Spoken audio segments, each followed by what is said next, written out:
Apart from bus passes and free prescriptions, there aren't many consolations for reaching the age of 60. But if, like me, you started your fishing back in the 1970s, then the chances are you will have shared in a quality of sea fishing that most people younger than yourself can only dream about. I cut my dinghy fishing teeth in the late 1970s along the Fylde Coast, right at the start of the now famous Jumbo Cod era. Unfortunately, there isn't much video footage available from back then. Home video cameras didn't hit the market until around the 1980s, besides which we didn't think to film it at the time as being something special, because like fools, we thought it would always be that way. I did, however, manage to catch the very tail end of the Jumbo run on video, now converted to digital, along with some footage of the early days of both the Wire and Fylde boat angling clubs, which is where all the big cod dinghy action was centred. Boats and equipment have certainly moved on a lick since way back then. That said, the great irony is that despite the state of the boats with the small engines and primitive to non-existent electronics, there was an expectation that we would catch good fish. By comparison, today we have everything, with the unfortunate exception that there are no longer any big cod left to be caught. What people really need to understand about the Jumbo era is that although there were some very big fish on the scene, cod generally were never about in very big numbers. It wasn't exactly a bite a chuck. Sometimes you would have to wait for hours. Then, when one did eventually come along, it would catch you unprepared and you would miss it. But what you couldn't miss was the intensity of some of those takes. A lot of these fish would start tugging gently, but because of the sheer bulk and the force of the tide, would keep on pulling the rod tip further and further down, sometimes to the point where the rod butt would end up in the air above the deck. By that stage, most were already hooked, but you still would occasionally miss a few. One particular day that sticks in my mind came at the end of 5 days afloat, which in results terms had been a bit up and down. This particular morning saw me with a new crewman, Garth Haslam, and a chap called John Langton from the Lancashire Evening Post. We anchored our usual spot a mile or so in front of Rossall Church and hit into a fish of 19 pounds pretty much straight away. Shortly after, Garth then struck into what was obviously a very good fish. Coinciding with this, his other rod went too, which I picked up and was also into a very good fish. Then seconds later, Garth's fish came adrift, so I passed him his other rod which I'd just struck. That fish turned out to be 38 pounds. It was the first week in December and already it had a row of 5¼ pounds inside it. Imagine then what it might have weighed come mid-February. Another unusual red letter day saw myself and Mick Mears head out blind in freezing fog to somewhere just in front of the Royal. We couldn't see anything, so we gave ourselves 10 minutes running time on the 15-horse engine and simply stuck the anchor down.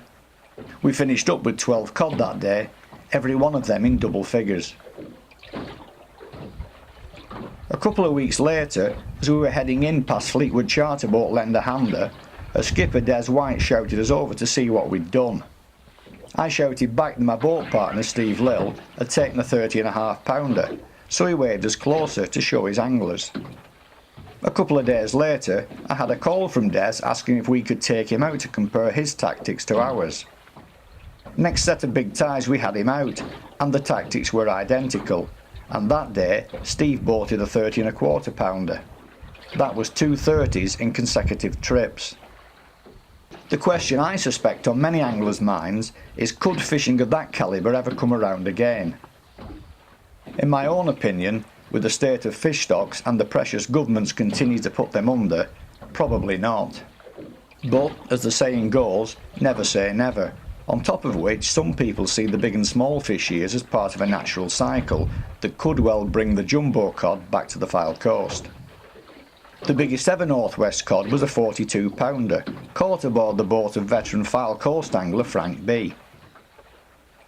After commercial fishing, both in home and distant waters, Frank went on to pioneer charter fishing in Morecambe Bay, before turning to dinghy fishing and becoming one of the founder members, along with myself and others, of the Wire Boat Angling Club.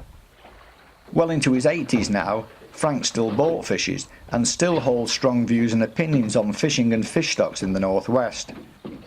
I think that we have cycles of these things.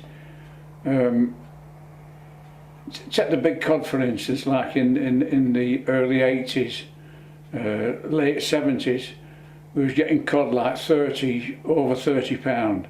Not many of them, but there was once a day you'd have a 20 odd in the late 20s or the early 30s, you'd have 20 or 30 pound cod coming, not on a regular basis, but you'd have one showing here and one showing there.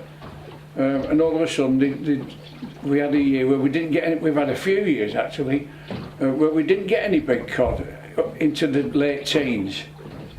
There was all 3, 4 and 5 pound, occasionally 8, and we had that for a couple of years.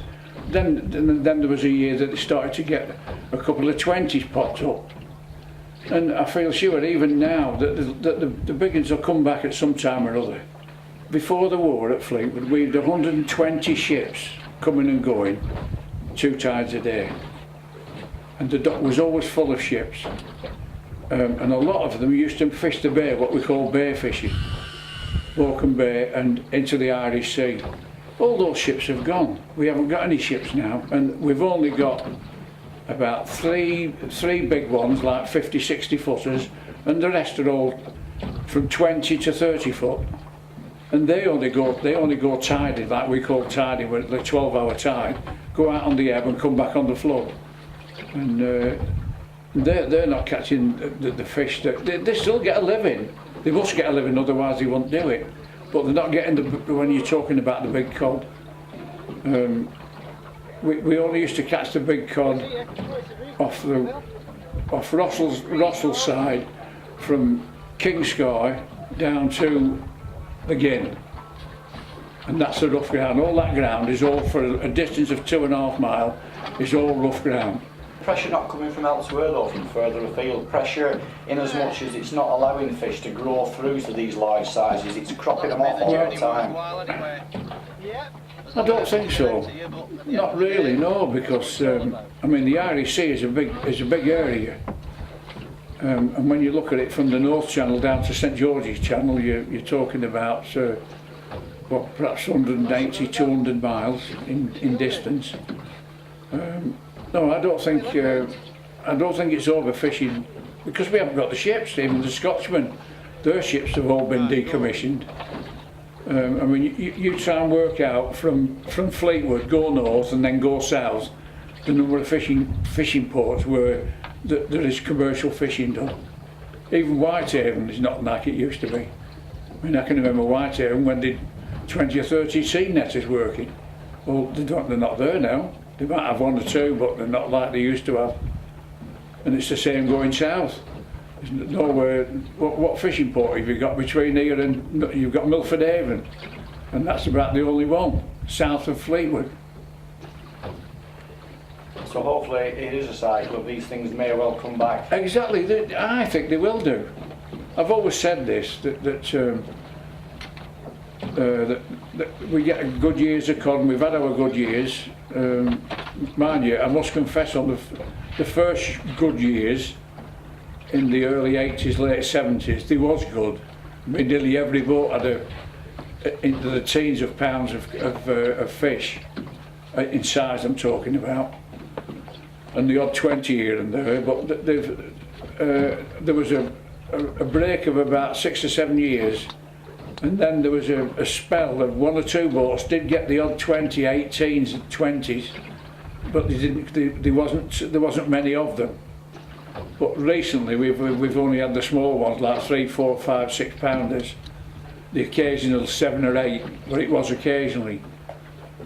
Well, I'm saying I hope they come back. I hope they come back for the anglers good, because it's good for fishing.